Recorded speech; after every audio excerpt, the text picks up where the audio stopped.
Yes, ready, start. Foreign policy cannot be divorced from a country's internal policy. Any country, any government, any political party must decide what it believes. Conviction or belief, what is our foreign policy? Some people take the word non-alignment and think that is the whole of our foreign policy. In a way, it is not the word non-alignment, but what non-alignment stands for, namely that we believe in independently judging all issues. We do not wish to be tied to any group or to any country. We are today nearer to 21st century than we are to the 19th, but unfortunately we find that over large portions of the world thinking is still very much in the 19th century. The world has changed. We helped to change it because the India's freedom movement, because of India becoming free and other countries in Asia and Europe becoming free. This has been the greatest change in the world, although it was obvious to us that we would become free and that our freedom would lead to the freedom of other countries. This process came somewhat as a shock to the colonial powers.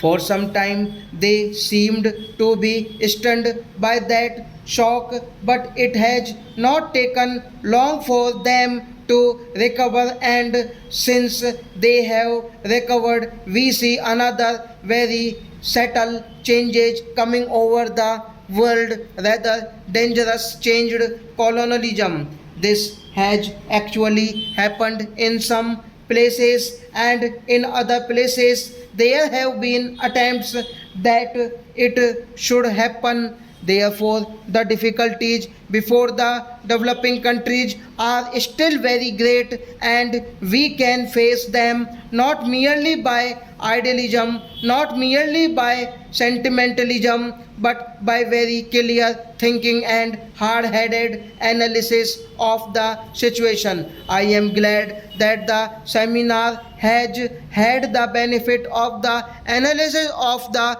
various people who have spoken here about different problems in different parts of the world. I am told there were certain criticisms.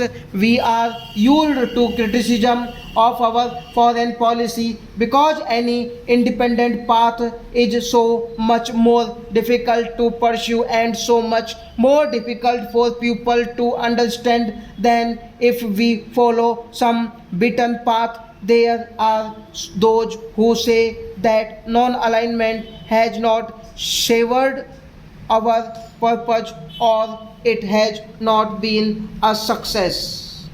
Many of those who have been against non alignment all these years and who criticized my father and myself for trying to pursue this path are today not attacking non alignment as much such, but are saying that we are not truly non aligned. The great attack today, the greatest weapon which is used against foreign policy, is to say that in effect we are following the Soviet line. Perhaps they think they are saying so will frighten us into trying to give up our friendship with the Soviet people. Perhaps they merely think that they will be able to blow up the image of independence which we have among us, our own people and among us the world. Let us very clear that regardless of what our big newspapers they say here, the image of India is very clear outside. It is not an image of a country which follows any group or country. It is an image of a country standing or trying to stand squarely on its own feet, it does not mean that they always think we are right. Many of the countries think that we make mistakes, and on many occasions we go wrong. On all the occasions when we seem to support the Western countries, it is the Eastern group which says we have gone wrong or we have not been strong enough. On those occasions when we have supported the Soviet people, or more likely the African Asian countries, the Western world thinks we have gone wrong. On one occasion, the American ambassador complained to me that we had supported the Soviet Union on more occasions in the United Nations than we had supported other countries. I said, let us look at each occasion. I did not have details with me there and then because this remark was made at a party, but I said, if you look at the occasions on which we have seemed to side with the Soviet Union, what do we find?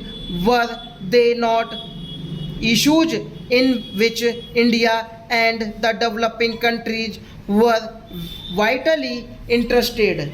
And if this was so, would it not be more true to say that the Soviet Union has supported the stand taken by the developing countries, by the American and Asian countries, and not that we had gone out of our way to support the Soviet Union afterwards? I put this question to the Ministry of External Affairs, and actually, when we counted up, we found that it was not even true to say that we had voted with the Soviet Union on more occasions than we had voted with the other countries of the Western Bloc. Stop.